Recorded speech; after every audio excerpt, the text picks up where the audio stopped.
প্রশ্নের উত্তর পান তবে হয়তো ইসলাম গ্রহণ করবেন। আমি উত্তর দিতে পারিনি। তাই ডাক্তার, দয়া করে প্রশ্নটি শুনুন। আমার বস বলেছেন, কেন কোরআনে কৃত্রিম বুদ্ধিমত্তা, এআই এবং কম্পিউটার প্রযুক্তি সম্পর্কে কিছু বলা হয়নি? কারণ এখন এআই খুব বিপজ্জনক হয়ে গেছে। এটি অনেক কিছু করতে পারে, যে কোনো কিছু সিদ্ধান্তও নিতে পারে। আমার বস এ ব্যাপারে খুব কৌতূহলী। ধন্যবাদ। আপনার বসকে বলুন, কোরআন কোনো সায়েন্সের বই নয়। SCIENCE। যদি কোরআন সায়েন্সের বই হতো তবে এটি বিশালাকারের হতো। এই যে ভবনটি দেখছেন, এর ভেতরে যত বই রাখা সম্ভব সব বই মিলেও এর সমান হতো না। যদি কোরআন বিজ্ঞানের বই হতো আর এতে সব বৈজ্ঞানিক তথ্য উল্লেখ করা থাকতো, তাহলে কোরআন এতটা বিশাল হয়ে যেত যে আপনি কোনোদিনও তা পড়ে শেষ করতে পারতেন না। আপনি কি বুঝতে পারছেন? হ্যাঁ ডক্টর। কোরআন কোনো সায়েন্সের বই নয়।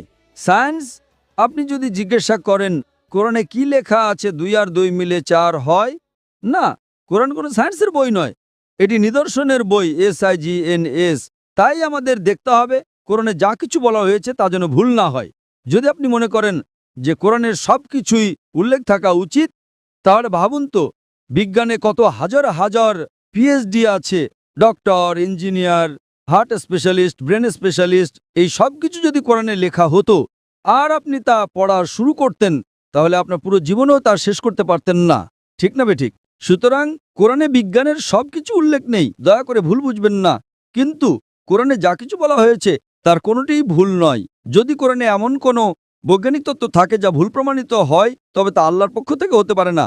আর যদি কোরআনে এমন কিছু বলা হয় যা বিজ্ঞান অনেক পরে, 200 বা 400 বছর পরে আবিষ্কার করেছে, তাহলে সেটাই মুজিজা। তাহলে প্রশ্ন হলো, কোরআনে AI এর কথা বলা হয়নি কেন? কোরআনে এটা কেন থাকা উচিত? কোরআন কোনো বিজ্ঞানের বই নয়।